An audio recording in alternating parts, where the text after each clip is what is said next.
வணக்கம் நண்பர்களே. இது பார்த்தீங்கன்னா, நான் இந்த வருஷம் நடவு செய்திருக்க கருப்பு கவனி அப்படிங்கிற நெல் ரகம். அது பார்த்தீங்கன்னாக்கா, வளர வளர பார்த்தீங்கன்னா, அந்த நெல் ரகத்துடைய அந்த அடிபாகம் பார்த்தீங்கன்னா, ஒரு பர்பிள் கலர் அந்த கலரில் வந்துட்டுருக்கு. இது வரையுமே நான் எங்கள் ஊரில் நான் அந்தமாரி பார்த்ததே இல்லை. கருப்பு கவனி யாரும் பண்ணதில்லை. இப்போ தான் நம்ம தான் பண்ணிகிட்ருக்கோம் ஃபஸ்ட் இந்த ஏரியாவில். அது பர்பிள் கலரில் வர்றது பார்க்க அழகாக இருக்குது. ஏன்னா நம்ம பச்சையாகவே பார்த்துருக்கோம். பச்சையாகவே இந்த நெல் பயிர்களை பார்த்துருக்கோம் இது வரலையுமே நாம். ஆனால் இப்போ பார்த்திங்கனாக்கா மேலே அதோடய தலைகள்லாம் பச்சையாகவும் கீழே அப்படியே பர்பிள் கலரில் வர்றதும் பார்க்க ரொம்ப நல்லாயிருக்கு. இப்போ 2 நாளாக களை எடுக்கிற வேலை நடந்துகிட்டு இருந்துச்சு. களை எடுத்து என்னுடைய வரப்புகளில் பார்த்திங்கனாக்கா போட்டிருப்பாங்க, பார்த்திங்கன்னா தெரியும் உங்களுக்கு.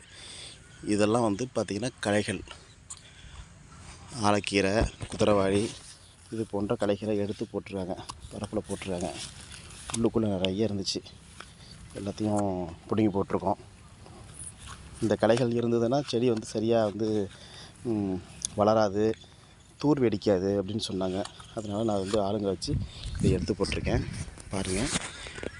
ஆனால் சின்ன ஒரு விஷயம் நடந்துகிட்ருக்கு. அப்படின்னா ஒரு வாரமாக குருத்து பூச்சி அப்படிங்கிற ஒரு பூச்சி தாக்கியிருக்கு, பயிரை தாக்கியிருக்கு. அதனால் புதுசாக அந்த குருத்து வரலை, அது எல்லாமே செத்து போயிடுச்சு. அதுக்கும் இயற்கை முறையில் ஒரு கலவை சொல்லியிருக்காங்க. கோமியத்தில் சில இலதலைகள்லாம் ஊற வச்சு அடிக்க சொன்னாங்க, அடிச்சிருக்கேன். இதெல்லாம் பார்த்திங்கன்னா குருத்து பூச்சி தாக்கின பயிர் தான். வைக்கோல் வைக்கோல் மாதிரி காஞ்சி போச்சு பாருங்கள். இந்த மாதிரி காஞ்சி போனதெல்லாம் பார்த்திங்கன்னா முறிஞ்சிருக்கு, காஞ்சி போயிருக்கு. அதோடைய துளிர் கட்டாகுது. நம்ம அப்படி எடுத்தோம்னா அப்படி வந்துடும், கையில் பார்த்திங்கன்னா இப்படி எடுத்தோம்னா வந்துடும், அந்த மாதிரி இருக்குது. இதெல்லாம் குருத்து பூச்சியோட தாக்கம் தான். பார்ப்போம். நேற்று தான் மருந்து அடிச்சிருக்கேன். அவங்க சொன்ன முறைப்படி என்னென்ன இலைதலைகள்லாம் போட்டு கோமியத்தில் போட்டு ஊற வச்சு அடிக்கணுமோ அதெல்லாம் அடிச்சிருக்கேன். இதோடைய ரிசல்ட்டை பார்த்திங்கன்னா இன்னும் 1 வீக் ஆகும். இப்போ பாருங்கள், இதெல்லாம் குருத்து பூச்சி தாக்கம் தான், பார்த்திங்கன்னா தெரியும். அதோடைய குருத்தை சாப்பிட்டுடுது, புதுசாக வர்ற அந்த குருத்தை சாப்பிட்டுடுது. அந்த பயிர் அப்படியே அதுக்கப்புறம் வளர்ச்சி இல்லாமல் நின்றுடும். அதனால் விளைச்சல் வராது. இந்த மாதிரி சின்ன சின்ன இடர்பாடுகள்லாம் இருக்குது.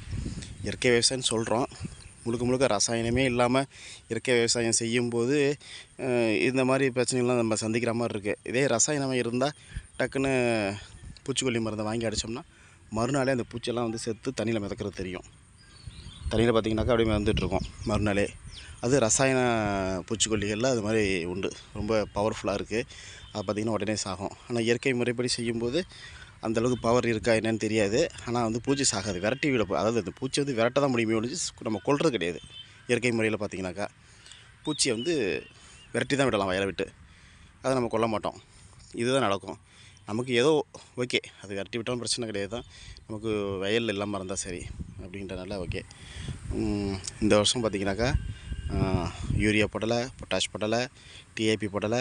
இந்த மாதிரி ரசாயன கலவைகள் எதுவுமே கீழே உரமாகவும் கொடுக்கல, மேலே பூச்சாகவும் நம்ம மேலே ஸ்ப்ரேவும் பண்ணலை. எல்லாமே இயற்கை முறையில் பஞ்சகாவியா, ஜீவாமிர்தம், அமிர்த கரைசல், மீன் அமிலம், இந்த மாதிரி இயற்கை முறையில் உள்ள உரமே கொடுத்துருக்கோம். பூச்சிக்கொல்லியும் பார்த்திங்கனாக்கா பூச்சிக்கொல்லின்னு சொல்லக்கூடாது, அதை பூச்சி விரட்டின்னு தான் சொல்லலாம். கோமியத்தில் சில இலதலைகளை ஊற வச்சு நம்மாழ்வார் சொன்ன அந்த சில ஃபார்முலாவை கடைப்பிடிச்சி அந்த இலதலையில் ஊற வச்சு அதை தான் நம்ம ஸ்ப்ரே பண்ணியிருக்கோம். பார்ப்போம். அதாவது ஒரு இனிமையான தூக்கமாக இருக்கணும், எதிர்கால சந்ததிகளுக்கு ஆரோக்கியமான ஒரு வாழ்க்கையை கொடுக்கக்கூடிய ஒரு விஷயமாகவும் இது இருக்கணும் அப்படிங்கிற ஒரு ஆசையில் இதெல்லாம் ஆரம்பிச்சிருக்கேன். பார்ப்போம். Okay, thank you.